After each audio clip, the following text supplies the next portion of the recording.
परमेश्वर पिता, हम आपको धन्यवाद करते हैं, प्रार्थना विनती करते हैं प्रभु, आपके अनुग्रह, आपकी दया और कृपा के द्वारा प्रभु जी जो वचन आपने हमें दिया है और वचन के अनुसार जीवन और जापन करने के लिए हमें सहायता दे, मदद दे। वचन के साथ बातचीत करने वाला प्रभु यीशु मसीह, ये वचन को सुनकर समझकर चलने के लिए हमें सामर्थ की शक्ति प्रदान कर। हर एक बातों के लिए हम आपको गौरव महिमा देते हुए वचन के साथ बातचीत करने वाला यीशु स्वामी आपके पवित्र नाम से मांगता हूँ, आमीन। बोलिए मारानाथा, मारानाथा। प्रिय जनों, आज हमारा धर्म के शास्त्र पर एक विशेष बातों को जानना है। बाइबल के अनुसार हमारा सीखने का एक पद्धति है परमेश्वर पर भरोसा करना। क्या करना? भरोसा करना। परमेश्वर पर किस बातों से हमको भरोसा करना है, परमेश्वर पर हम किस बातों पर भरोसा पर खरे उतरना है। यदि आज इस बातों को आप जानना चाहते हैं तो बाइबल की पद्धति या धर्म के शास्त्र की बातों को ये आपको और मुझे भली भांति समझना चाहिए। क्या होना चाहिए? समझना चाहिए। पवित्र धर्मशास्त्र में आपको और मुझे एक विशेष बातों को जानना अति आवश्यकता है। बाइबल हमें बताती है कि परमेश्वर का दृष्टि मनुष्य के ऊपर है। किसकी दृष्टि? परमेश्वर की दृष्टि मनुष्य के ऊपर है। आज हम जो भी कर रहे हैं, जो भी हमारे जीवन में है, वो परमेश्वर जानता है। इसलिए भजन संहिता की पुस्तक उसका 11वां अध्याय, क्रिस्टीय मंडली उसका 4 पद से जब हमने यहाँ पर पढ़ा है, यह एक विशेष बातों को हमें समझना की आवश्यकता है। 4 पद पर लिखा गया है, परमेश्वर अपने पवित्र भवन, परमेश्वर आज अपने पवित्र भवन में है। परमेश्वर का सिंहासन स्वर्ग है। आज हम धर्म के शास्त्र के अनुसार परमेश्वर इस पवित्र भवन पर विराजमान है। क्या आप विश्वास करते हैं कि परमेश्वर आज इस पवित्र भवन पर विराजमान है? इसलिए आज हम आप और मैं परमेश्वर के उपस्थिति में आते हैं। आप परमेश्वर की उपस्थिति में आकर परमेश्वर के शब्द को हम सुनते हैं या उनकी वाणी को हम क्या करते हैं? सुनते हैं। सुना हुआ वाणी को हम अपने तन, हम अपने मन में रखना हमारा पहला कर्तव्य है बाइबल के अनुसार। दूसरी बातों को यहाँ पर हम देखते हैं कि परमेश्वर का सिंहासन स्वर्ग है। परमेश्वर का सिंहासन क्या है? स्वर्ग है। वो स्वर्ग पर विराजमान है, स्वर्ग पर बैठा हुआ है। आप स्वर्ग पर बैठकर बाइबल के आधार पर वो हम सबको क्या कर रहे हैं? देख रहे हैं।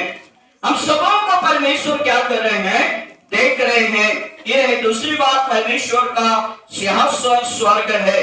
और तीसरी बातों को जब हम देखते हैं, यहाँ पर लिखा गया है, उसकी आंख मनुष्य की संतान को नीत देखते रहती है। इस बातों को हम ध्यान से दें। बाइबल के अनुसार पहला बात हमने देखा, परमेश्वर का स्थान क्या, कौन सा स्थान है? उसका भवन। अब उसका भवन कौन है? उसका भवन कौन है? मनुष्य है। कौन है? मनुष्य। मनुष्य परमेश्वर का भवन है। परमेश्वर का भवन मनुष्य है। ये जो भवन है, ये भवन है परमेश्वर की आराधना करने का भवन। और ये भवन पर हम सच्चे मन से, विश्वास के साथ, भक्ति के साथ, नम्रता के साथ, दीनता के साथ, आशा के साथ, भरोसा के साथ, पवित्रता के साथ उपस्थिति होना, परमेश्वर के संगति में उपस्थित होना है। ये है पहली बात। जो ये भवन परमेश्वर का उपस्थिति के महसूस करता है।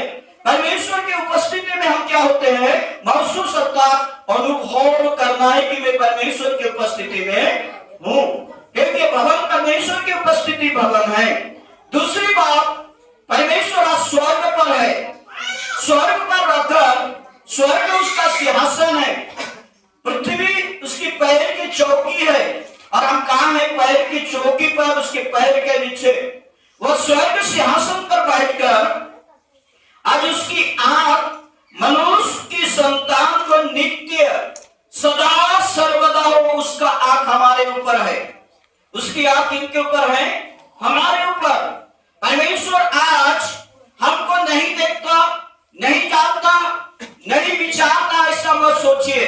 हम कौन सा काम कर रहे हैं, कैसे चल रहे हैं, उसकी आराधना, उपासना, प्रार्थना में हम कैसे जा रहे हैं, ये सारे बातों को परमेश्वर जानता है। इसलिए जैसे एक पिता का आंख अपने पुत्र पर लगा रहता है, अपने बेटा बेटी पर लगा रहता है कि मेरा बेटा कहाँ जा रहा है, मेरा बेटा क्या कर रहा है, मेरी बेटी कहाँ जा रही है, वो क्या काम कर रही है, किसका दृष्टि उनके ऊपर रहता है? माता और पिता का। यदि माता पिता का अपने शारीरिक बेटा और बेटी पर लगे रहता है और यदि वो गलत काम करता है तो उसे क्या करते हैं? समझाना पड़ता है। क्या करना पड़ता है? समझाना पड़ता है कि जो तू काम कर रहा है, जो रास्ते पर तू जा रहा है, वो क्या है? गलत है। ये माता पिता का शिक्षा है। वैसा ही परमेश्वर भी अपने आंखों आज धार्मिक के लोगों पर या अधार्मिक के लोगों पर, पृथ्वी पर जितने भी मानव जाति है, सब पर परमेश्वर की आंख नित्य लगी रहती है। मेरे प्रियो, ये बाइबल में बताती है। इसलिए हम परमेश्वर की आंखों से छिप नहीं सकते। बोले मारानाथा। आप बाइबल के अनुसार देखोगे, सूर्य सबसे ऊंचा पर है। सूर्य कहां पर है? सबसे ऊंचा पर है। अब सूर्य की रोशनी हर एक स्थान पर पहुंचता है। सूर्य की रोशनी हर एक स्थान पर पहुंचता है। सूर्य नहीं बोलता ये गंदगी स्थान है, सूर्य नहीं बोलता ये खराब स्थान है, सूर्य नहीं बोलता कि खराब के स्थान पर मेरे रोशनी को मैं नहीं दिखाऊंगा। ऐसा ही परमेश्वर का दृष्टि भी खराब लोगों के ऊपर भी है, धार्मिक लोगों के ऊपर भी है, उसकी आज्ञाओं को मानने वाले लोगों के ऊपर है, उसकी आज्ञाओं को नहीं मानने वाले लोगों के ऊपर भी है। क्योंकि सूर्य के रोशनी के द्वारा पृथ्वी पर गर्मी और मनुष्य को बैठ का आशीष मिलता है। मेरे प्रिय, मतलब मनुष्य के शरीर में जो सूर्य के गर्मी आता है तो वो अच्छे मनुष्य को लगता है। तो इसी प्रकार परमेश्वर की दृष्टि, सूर्य की रोशनी द्वारा हम आनंदित होते हैं। तो परमेश्वर की दृष्टि जब हमारे ऊपर है, हमारा कितना आनंदित होना चाहिए, ये आप सही हम सोचिएगा। और बाइबल के अनुसार, धर्म के शास्त्र के अनुसार, और यहाँ पर लिखा गया है कि नित्य देखती रहती है और उसकी पलक उसको जांचता है। बोलिए मारानाथा। जांचने का अर्थ क्या है मेरे प्रियजनों?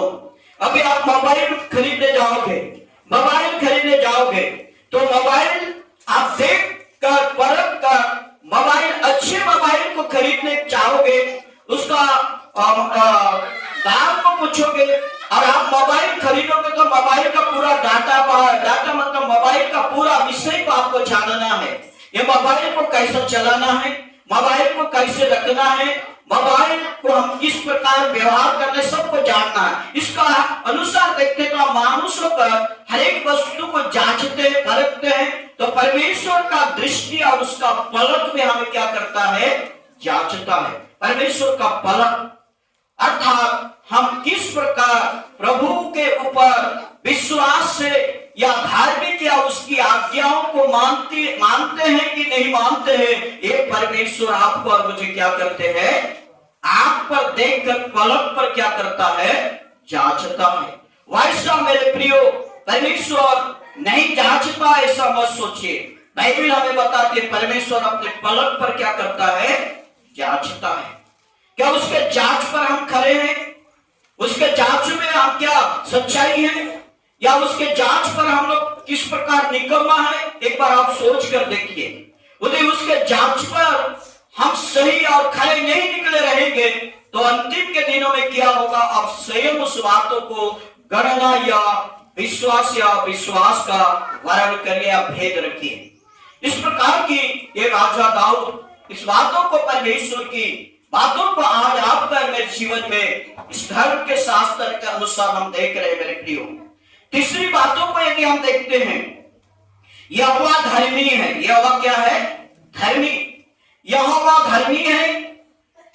यहोवा धर्मी को परखता है बाइबल अनुसार धर्मी, क्या आज हम धर्मी हैं कि नहीं, एक बात सोच कर देखिए। मैंने पहले बताया यहोवा धर्मी को परखता है और उसी पर लिखा गया, परंतु उसे जो दुष्ट है और उपद्रवों से प्रीति रखते हैं, अपनी आत्मा से क्या करता है, घृणा।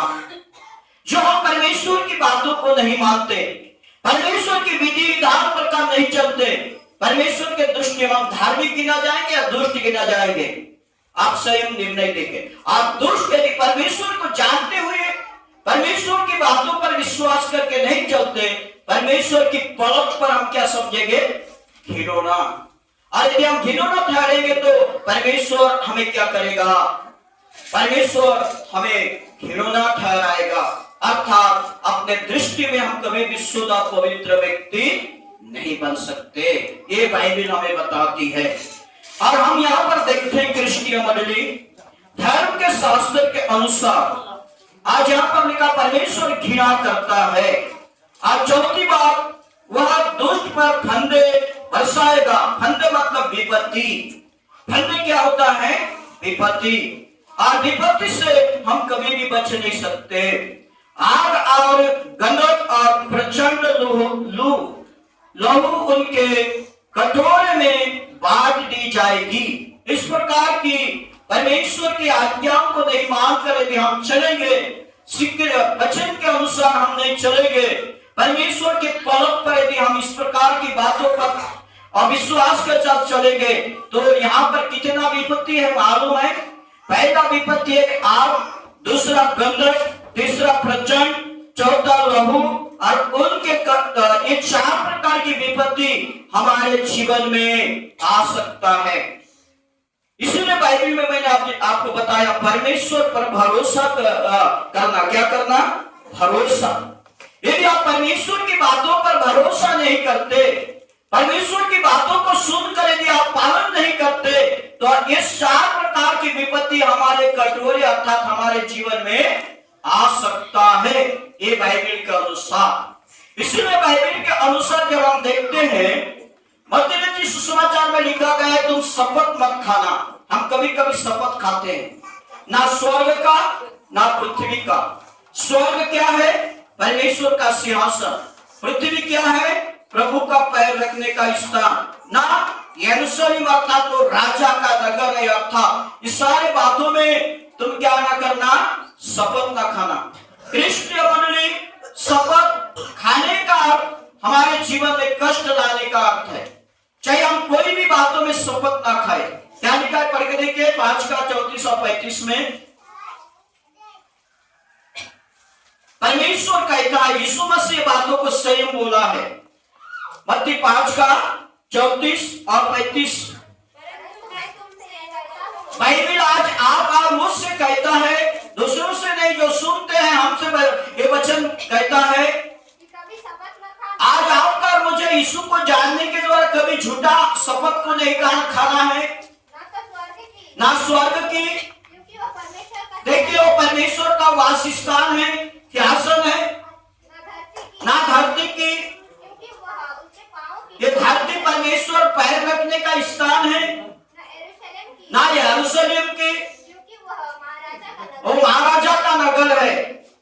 देखिए बाइबल इस 3 बातों को रखता है, ना स्वर्ग, ना धरती, ना मंदिर की। हम कभी कभी शपथ खाते हैं झूठ मूठ, इसलिए हमारे ऊपर भारी जो दर्द आ सकता है। इसलिए हमने याकूब की पत्रिका में देखा, तुम्हारा बात हाँ माने हाँ, ना माने ना। ये होना चाहिए। हमारा जीवन में प्रभु के प्रति भय होना है, भक्ति होना है।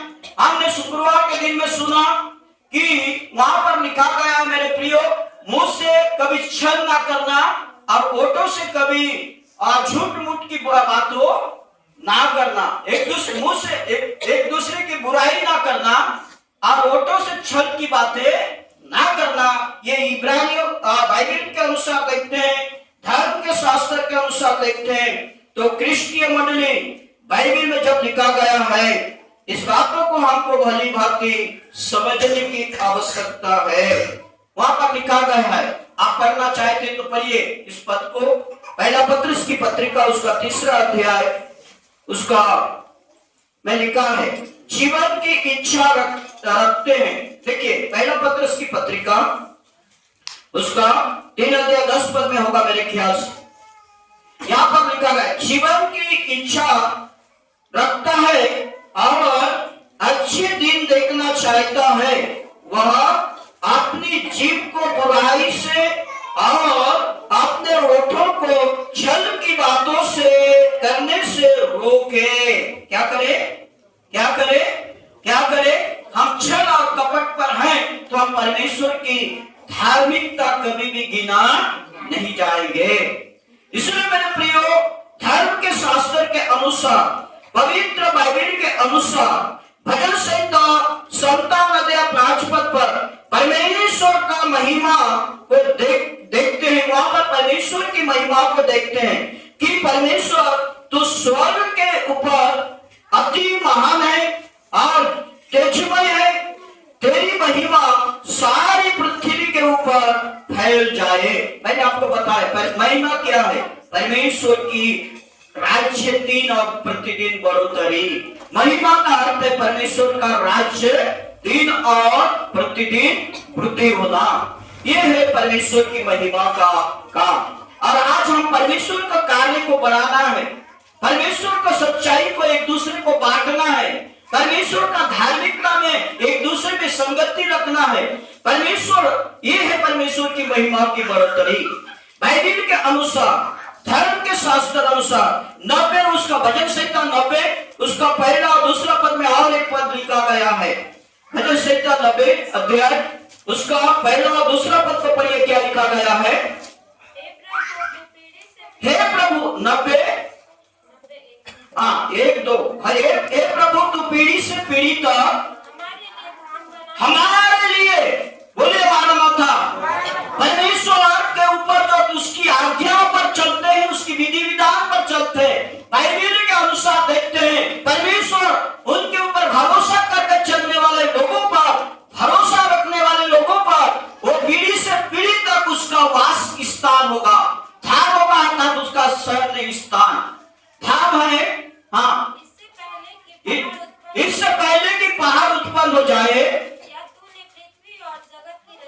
तूने पृथ्वी और जगत की रचना की, अनादिकाल से अनंत काल तक तू क्या है? परमेश्वर है। बदलने वाला परमेश्वर नहीं है, एक समान परमेश्वर है। इसलिए परमेश्वर पर हमारा भरोसा भी मजबूत होना चाहिए, डगमगाना नहीं चाहिए। मैं जिस परमेश्वर पर विश्वास करता हूँ, जो परमेश्वर पर भरोसा करता हूँ, वो परमेश्वर कभी भी मुझे लज्जित होने नहीं देगा। ये हमारा विश्वास होना चाहिए मेरे प्रियो, ये हमारा आशा होना है। और ये आशा के साथ हम परमेश्वर की आराधना, स्तुति और उसकी उपासना में हम प्रतिदिन वृद्धि होते जा चलना है। ये परमेश्वर की आशीष। बाइबल के अनुसार यशायाह नबी की पुस्तक उसका 66 अध्याय पहला पद पर आकाश मेरा सिंहासन और पृथ्वी मेरे चरण रखने का स्थान है, वहां पर भी लिखा है। इसलिए आप और मैं परमेश्वर की उपस्थिति में रहना आपका और मेरा कर्तव्य है प्रियो। इब्रानियों की पत्रिका 4 अध्याय पर इसलिए प्रभु परमेश्वर का नाम इस पृथ्वी से सबसे बड़ा अति महान नाम रखा गया है। इब्रानियों की पत्रिका उसका पहला अध्याय 4 पद को पढ़िए कि उसका नाम सबसे श्रेष्ठ नाम है। और उस श्रेष्ठ नामों को हम कभी भी हम भूलना नहीं है। हमें उसे विश्वास के साथ, धार्मिकता के साथ, भरोसा के साथ उसकी नाम को दिन और प्रतिदिन क्या करना है? ऊपर उठाना है। क्या लिखा है उसमें? इब्री पहला 4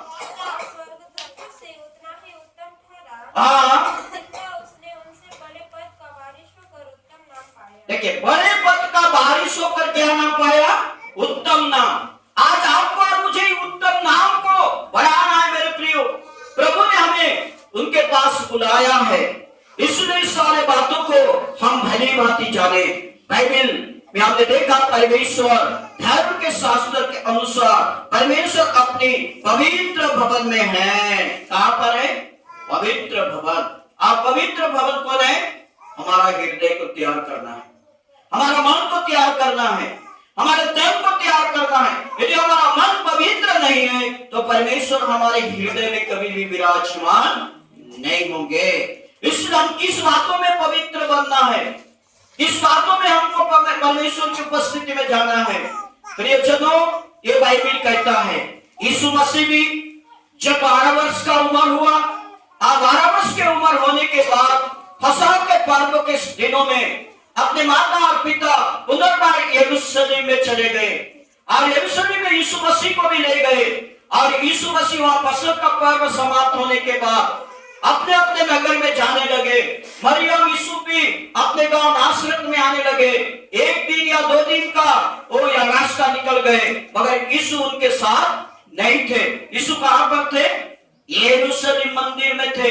और यरूशलेम मंदिर में रहकर शास्त्री और फरीसियों से आज प्रश्न पूछ रहे थे और प्रश्न का उत्तर भी दे रहे थे। और इतनी में मरियम और यूसुफ अपने लोगों बागों पर ढूंढते ढूंढते उन्हें 3 दिन के बाद यरूशलेम में चले गए। और यरूशलेम में जाने के बाद उन्हें हम ढूंढते हुए उड़ते हुए आपको ढूंढ रहे हैं, हमें कैसा ऐसा बना दिया। मगर लूका रचित सुसमाचार उसका क्रिस्टीय मंडली पहला अध्याय 49 पद में लिखा है, यीशु क्या जवाब दे रहा है आपको मालूम है? यीशु मसीह माता पिता को क्या जवाब दे रहा है मालूम है? और इस प्रकार की जवाब कहता है, मुझे अपने पिता के भवन में होना आवश्यक है। मुझे अपने पिता के भवन में होना आवश्यक है। लूका उसका दूसरा अध्याय 59 में लिखा गया है, उसका आखिरी लाइन में क्या लिखा गया है? मुझे अपने पिता के भवन में होना आवश्यक है।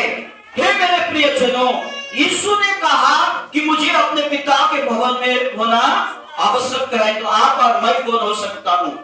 इसलिए आप और मैं प्रभु के भवन पर क्यों आते हैं? इस भवन पर क्यों आते हैं?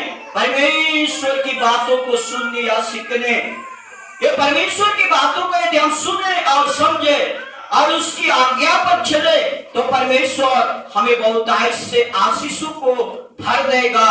क्योंकि यशायाह नबी की पुस्तक 60 अध्याय 1 पद में लिखा है, उठ प्रकाशमान हो, तेरा प्रकाश चमके। क्या हो?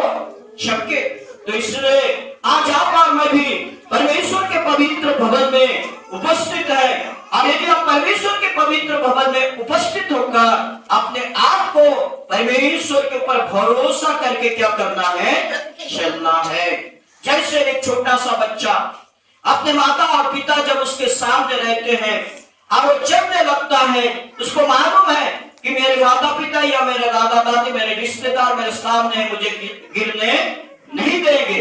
यदि वो छोटा सा बच्चा माता और पिता पर भरोसा रखता है और उसे हम गिरने नहीं देते हैं, और यदि हम उसके सामने गिरने देंगे तो भी हम उसका भरोसा कभी भी नहीं टूटता है। टूटता है क्या?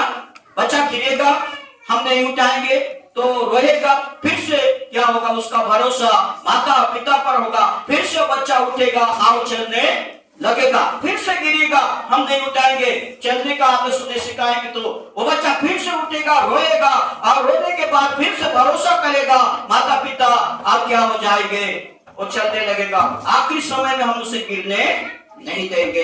वैसे ही हम बार बार गिर भी जाते हैं, बार बार पतन भी होते हैं, मगर परमेश्वर हमें परित्याग करने वाला परमेश्वर नहीं है। वो दया का धनी है, वो अनुग्रहकारी परमेश्वर है। इसलिए मेरे प्रियो, आज आप और मैं किन बातों पर परमेश्वर पर भरोसा करें? तो इस सारी बातों को हम जान ले। यीशु परमेश्वर का मंदिर हमें पवित्र भवन है, और परमेश्वर कहां पर रहता है? स्वर्ग पर रहता है। और परमेश्वर का पैर कहां पर है? धरती पर है। इस प्रकार आज हम परमेश्वर की बातों को जाने, समझे और उसकी आज्ञाओं पर चले, तब हम परमेश्वर की संतान कहलाएंगे। ना मत्ती यूहन्ना रचित सुसमाचार में लिखा है, जहाँ पहला अध्याय उसका 12 पद में लिखा है, 13 पद और 12 पद को पढ़िए, क्या लिखा गया है? यूहन्ना रचित सुसमाचार पहला अध्याय 12 और 13 पद, 12 पद को पढ़िए। देखिए, जितनों ने उन्हें ग्रहण किया, इनका संतान परमेश्वर की बातों पर पवित्रता से चलने वाले लोग किनका संतान होंगे? परमेश्वर का संतान। आज हम किनके संतान हैं?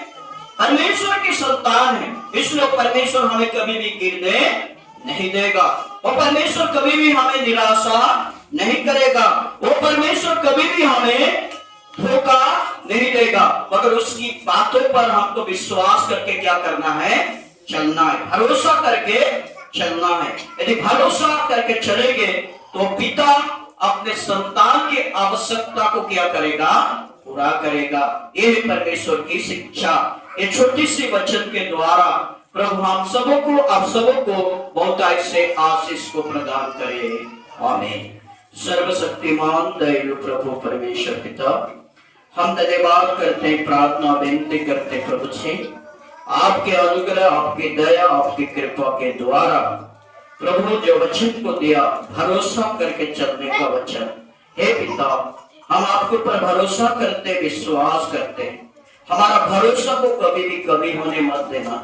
हमारा विश्वास को कभी भी कमी होने ना देना। चाहे हम कोई भी परिस्थिति में क्यों ना रहे, हम कोई भी मुसीबत में क्यों ना रहे, उस परिस्थिति से, उस मुसीबत से केवल आप हमें निकाल सकता है यदि हम आपके भरोसा पर चलें।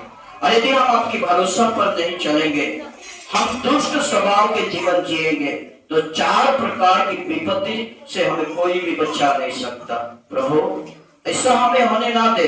हम दुख या सुख या जो भी मुसीबत में पड़े रहे, केवल केवल केवल आप ही के ऊपर भरोसा, विश्वास के साथ चलने का एक आशा और एक भक्तिमय जीवन उपस्थित हम सबों को तो दान कर देते। यीशु के नाम से, वचन के द्वारा हमें संभाल कर चलाने वाला प्रभु यीशु मसीह के नाम से मांगते हैं। आमीन।